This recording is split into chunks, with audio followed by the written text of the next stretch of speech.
नमस्कार, मैं हूं श्वेता सिंह और आप देख रहे हैं आज तक। अभी चंद रोज पहले लद्दाख में प्रधानमंत्री नरेंद्र मोदी की हुंकार, समूचे हिंदुस्तान में चीन के बाजार का बहिष्कार और साथ में लाइन ऑफ एक्चुअल कंट्रोल पर खड़ी भारतीय सेना की ललकार। कुल मिलाकर इतना समझिए कि चीन को पीछे हटना ही था। चीन ने यह फैसला किया है कि उसकी सेना पीछे हटेगी। कुछ संकेत ऐसे मिल रहे हैं, लेकिन भारत की तरफ से अब पग पग पर निगरानी की जाएगी, निरीक्षण। ये युग विकासवाद का है। विस्तारवाद ने ही मानवता का सबसे ज्यादा हित किया, मानवता को विनाश करने का प्रयास किया। 60 दिन बाद चीन को आया याद, भारत के साथ नहीं बढ़ाना है विवाद। आन बान शान लुटाकर चीन होश में आया। कितना कुछ हुआ है इस बीच। 5 मई से 5 जुलाई के बीच 3 बार कमांडर लेवल की बातचीत हुई। भारत को 20 जवानों की शहादत देनी पड़ी। चीन को 40 से भी ज्यादा जवानों और अफसरों को गंवाना पड़ा। चीन फिर भी मान नहीं रहा था। वो अपनी तोपों की गर्जना से भारत को डराने में लगा था। भारत ने तब तोपों से लेकर एयर डिफेंस सिस्टम तक की तैनाती कर दी। खैर जो भी हो, डर के मारे ही सही, दुश्मन ने दुरुस्त फैसला लिया। के कारण काफी रीजन हो सकते हैं। एक तो गलवान घाटी के अंदर अब जिस प्रकार से गलवान नदी के अंदर फ्लड आ गया है, उसके कारण भी चीन जो है प्रेशर में है उस जगह को वेकेट करके पीछे जाने का।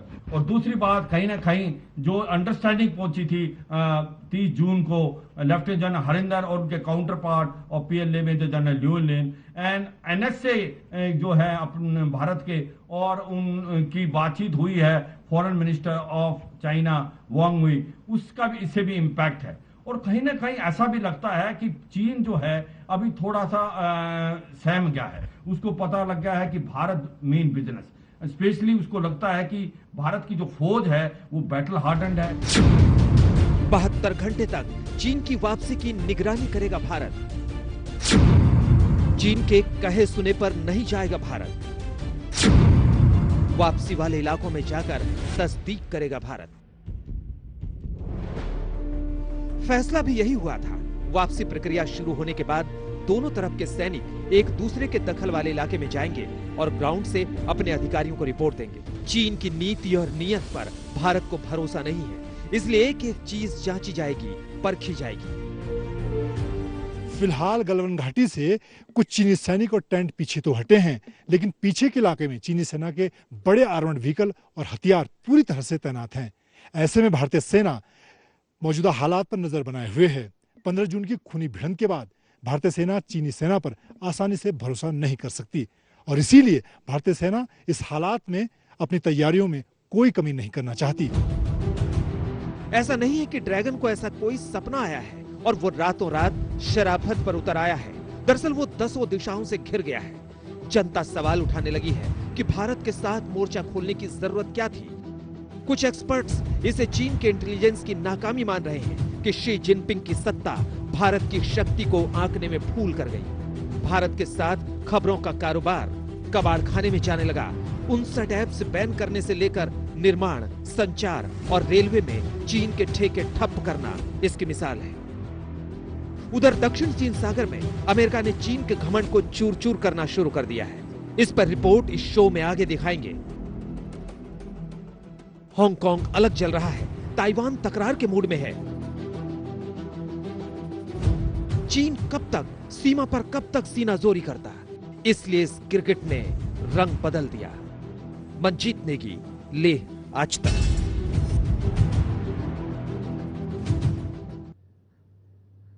चीन को बिल्कुल भी नहीं उम्मीद थी कि भारत इस तरीके से रिएक्ट करेगा अगर वो गलवान में अतिक्रमण का प्रयास भी कर लेता है, और इसीलिए अब वो हक्का बक्का नजर आ रहा है। लेकिन इसके साथ ही उसकी चिढ़ बिल्कुल भी कम नहीं हो रही, क्योंकि अभी तक सीमाओं पर जो हम अपनी सड़कों का निर्माण कर रहे थे वो चीन की तमाम आपत्ति के बावजूद तेज रफ्तार से चल रहे हैं।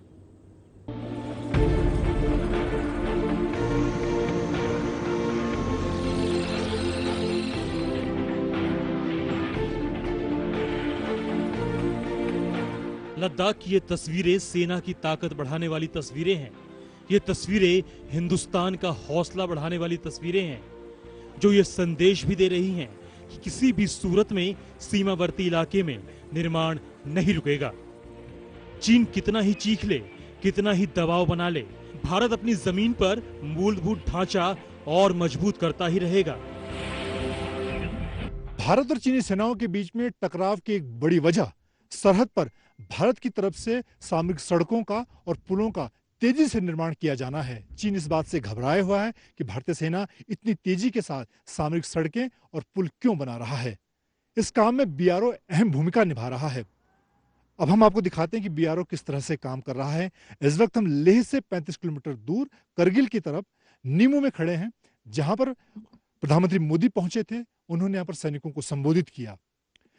यहाँ से नीमू की अगर बात की जाए तो यहाँ से लेह 35 किलोमीटर है और इसके आगे ये जो हाईवे है ये करगिल होते हुए श्रीनगर जाता है। सामरिक हाईवे है। सेना की श्रीनगर से लेकर लेह सियाचिन तक की आवाजाही इस सड़क के जरिए होती है। अब इसी सड़क के साथ एक दूसरी सड़क नीमू दारचा रोड काटी जा रही है, जो सामरिक तौर पर भारत के लिए बहुत अहम है और प्रधानमंत्री नरेंद्र मोदी की एक महत्वाकांक्षी परियोजना है। इस नई सड़क के बन जाने से श्रीनगर, करगिल और लेह होते हुए सियाचिन तक भारतीय सैनिकों की जो आवाजाही है वो बिना पाकिस्तान की नजर में आए हो सकेगी। ये सिर्फ सड़क नहीं, सूरत है हिंदुस्तान की तैयारियों की। इन्हें बनाने, सजाने और संवारने की अहम जिम्मेदारी बीआरओ यानी बॉर्डर रोड ऑर्गेनाइजेशन सालों से निभाता आ रहा है। दुर्गम से दुर्गम हालात में शानदार सड़कें देखने को मिल रही हैं। यही सड़कें चीन को चिढ़ा रही हैं। वो खुद तो अपनी जमीन पर लगातार निर्माण करता रहा है, लेकिन अब भारत को ऐसा करने से रोकने की साजिश कर रहा है। लेकिन हिंदुस्तान पूरी ताकत के साथ इस मिशन में जुटा है। अब तो एलएसी और एलओसी के करीब ऐसे पुल भी बनाने का काम और तेज हो गया है, जो भारी से भारी वाहनों का बोझ भी आसानी से झेल सकें। हमारे साथ बीआरओ के एग्जीक्यूटिव इंजीनियर बी किशन साहब हैं। उनसे हम जानेंगे कि इस पुल की क्या खासियत है और इसका क्या महत्व है, खासतौर से मौजूदा हालात में जो तनाव चीन के साथ चल रहा है, और सेना को किस तरह से मदद मिलेगी। आपसे जानना चाहूँगा क्या इंपॉर्टेंस है इस ब्रिज की और किस तरह से इसको आपने तैयार किया है। जी, ये जो ब्रिज है अभी हमारे को आप देख सकते हो, यहाँ पे एक लोहा ब्रिज था, बेली ब्रिज, जो कि कोई सक्षम नहीं था कि वो लोअर क्लास 24R था। और ये जो है इसको रिकॉर्ड टाइम पे 3 महीने में बनाया गया था कि रिक्वायरमेंट के लिए, आर्मी का रिक्वायरमेंट के लिए, ताकि इसमें कोई भी किस्म की गाड़ी जो है ये एलएसी की तरफ जा सकती है। इसमें अभी कोई रुकावट नहीं है और गाड़ी आराम से पार कर सकती है कि लद्दाख होती हुई एलएसी की तरफ जाएगी। फिलहाल इस क्षेत्र में सामरिक नजरिए से अहम सभी 61 सड़कों को दिसंबर 2022 तक बनाने का लक्ष्य रखा गया है।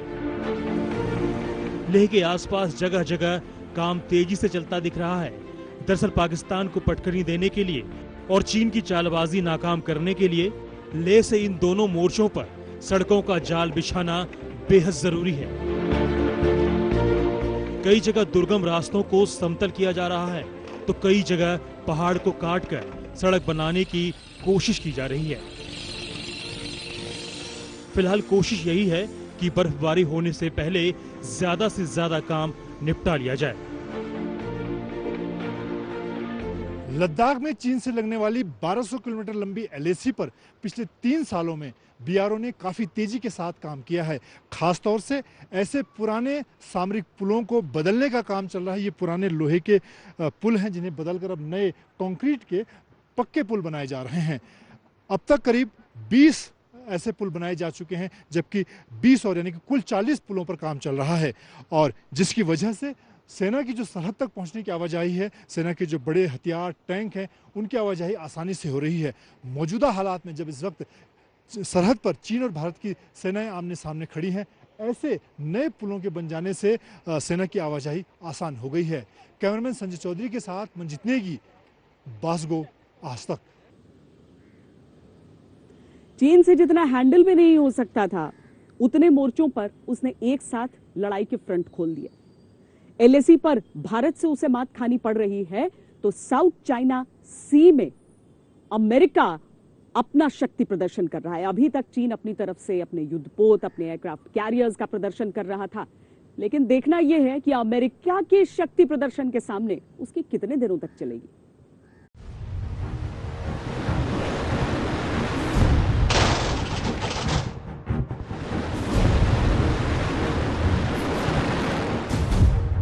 दक्षिणी चीन सागर की ठंडी लहरों पर इन दिनों मानो आग लगी हुई है। चीन ने एंटी मिसाइल डिस्ट्रॉयर से लैस अपने एयरक्राफ्ट कैरियर्स के जरिए गदर काट रखा है। मकसद दक्षिणी चीन सागर पर अपना संपूर्ण प्रभुत्व साबित करना। इसी बीच अमेरिका के 2 जंगी जहाज यूएसएस निमित्ज और रोनाल्ड रीगन भी इसी सागर में शक्ति प्रदर्शन कर रहे हैं। चीन को तगड़ी चुनौती मिली है, लेकिन वो कैसे मान ले कि उसे यहाँ भी शर्मिंदगी झेलनी पड़ी है। चीनी सरकार के मुखपत्र ग्लोबल टाइम्स ने ट्वीट कर लिखा, चीन के पास तरह तरह के एंटी एयरक्राफ्ट कैरियर हैं, जिनमें DF-21D, DF-26 anti aircraft killer missile है। दक्षिणी चीन सागर पूरी तरह पीपुल्स लिबरेशन आर्मी के अधीन है। इस क्षेत्र में अमेरिका के किसी एयरक्राफ्ट कैरियर की गतिविधियां पूरी तरह चीन की आर्मी की मर्जी पर निर्भर करती है। अमेरिका ने तपाक से जवाब दिया और बता दिया कि चीन के दावे का सच क्या है। अमेरिका के नेवी चीफ ने ट्वीट किया, जिसमें अमेरिका के जंगी जहाजों की तस्वीरें भी लगाईं और इस ट्वीट में ग्लोबल टाइम्स को भी टैग किया। उन्होंने लिखा, फिर भी ये यहाँ हैं। अमेरिका के 2 एयरक्राफ्ट कैरियर्स दक्षिणी चीन सागर के अंतर्राष्ट्रीय जल में हलचल मचा रहे हैं। यूएसएस निमित्ज और यूएसएस रोनाल्ड रीगन को धमकाया नहीं गया है। ये आपके स्वविवेक पर निर्भर है। सच है कि अमेरिका ने चीन पर गजब का चाबुक चलाया। चीन की हिम्मत नहीं हुई कि वो अमेरिकी जंगी जहाजों को रोक सके, टोक सके। उन पर लगाम लगाने की तो बात ही क्या। कहां तो चीन चला था दक्षिण चीन सागर के 250 द्वीपों पर कब्जा करने, कहां अमेरिका ने उसका कचूमर निकाल दिया है। ये काम बेहद जरूरी था। इस समय यदि चीन को चुनौती नहीं दिया गया तो वो निकटतम भविष्य में जब कोविड-19 से वो निकलता है और अभी जिस तरह से दलदल में वो फंसा हुआ है, जब निकलता है तो वो फिर इस मार्ग पे अग्रसर होगा और धीरे धीरे धीरे पूरे 250 आइलैंड पे अपना कमांड कंट्रोल एस्टैब्लिश करने के लिए प्रयत्न करेगा। चारों खाने चित है चीन। अब हर मोर्चे पर भयभीत है चीन। दुनिया की दूसरी सबसे बड़ी आर्थिक ताकत होने के दंभ में चीन को अंधा कर रखा था। अब जब सब उसके पीछे पड़े हैं, जापान से लेकर ब्रिटेन और रूस तक, तो उसके होश ठिकाने आ रहे हैं। ठिकाने लगाने का काम दुनिया पुरजोर तरीके से कर भी रही है। आज तक ब्यूरो। गलवान में चीन पीछे हटने की प्रक्रिया शुरू कर चुका है, तो भारत ने अपने सैनिकों की तैनाती के लिए एक्स्ट्रा इंतजाम किए हैं। जैसे ऑल वेदर टेंट्स लगाए जा रहे हैं, उनके लिए खास कपड़ों का इंतजाम किया जा रहा है। इसी तरह की 5 अहम खबरें आपको दिखाते हैं। गलवान घाटी, पेंगोंग लेक और हॉट स्प्रिंग में चीन के साथ तनातनी लंबे वक्त तक खींचने की आशंका को देखते हुए भारतीय सेना तैयारियों में जुट गई है। भारत ने LAC में बेहद ठंडे मौसम में जवानों की तैनाती के मद्देनजर खास तरह के टेंट्स खरीदने का फैसला किया है। या तो इसे भारतीय बाजार से खरीदा जाएगा या फिर यूरोप से। भारत में कारोबार करने वाली चीनी कंपनियों की जांच शुरू हो गई है। कई चीनी कंपनियों के चीनी सेना से रिश्ते का खुलासा होने के बाद इंटेलिजेंस एजेंसियों की नजर अब चीनी कंपनियों और निवेशकों पर टिक गई है। ऐसी कंपनियों के खिलाफ आने वाले समय में बड़ी कार्रवाई हो सकती है। दरअसल चीन ने जून 2017 में कानून बनाया था। इसके खिलाफ हुआवे, ZTE, टिकटॉक समेत कई चीनी कंपनियों को चीन के खुफिया तंत्र को मदद करना जरूरी कर दिया गया था। चीन का ग्लोबल टाइम्स अब भारत में चीनी कंपनियों के खिलाफ सख्त रुख से परेशान है। उसके तमाम कॉलमनिस्ट लिख रहे हैं कि भारत को ऐसा कदम नहीं उठाना चाहिए था। भारत को चीनी कंपनियों के खिलाफ फैसला लेने से पहले अपनी अर्थव्यवस्था का भी ध्यान रखना चाहिए था। चीन पाकिस्तान को 4 हमलावर ड्रोन देने की तैयारी में है। इन ड्रोन्स के साथ वो इनसे दागे जाने वाले हथियार भी देगा। चीन का कहना है कि वो इन ड्रोन्स के जरिए पाकिस्तान में उसकी मदद से बन रहे इकोनॉमिक कॉरिडोर और ग्वादर बंदरगाह पर अपने नई चीनी नौसेना बेस को बचाएगा। चीन पाकिस्तान को 2 सिस्टम दे रहा है। हर सिस्टम में एक लॉन्च ग्राउंड स्टेशन और 2 ड्रोन होंगे। चीन और पाकिस्तान मिलकर 48 हमलावर ड्रोन्स पर काम कर रहे हैं, जिनका प्रयोग पाकिस्तान अपनी वायुसेना के लिए करेगा। चीन की विस्तारवादी नजरें अब भूटान पर भी टिक गई हैं। बीजिंग पूर्वी भूटान में साकतिंग फॉरेस्ट एरिया पर अपना दावा जता रहा है, जिसे लेकर भूटान के विदेश मंत्रालय ने कड़ा विरोध दर्ज कराया है। भूटान के पश्चिमी और मध्य क्षेत्र को लेकर चीन के साथ सीमा विवाद रहा है, लेकिन भूटान के पूर्वी सेक्टर को लेकर कभी कोई विवाद नहीं रहा। चीन ने इससे पहले कभी भी साक्तेंग पर दावा नहीं किया था। जानकारों का मानना है कि चीन भारत पर दबाव बनाने के लिए ऐसा कर रहा है।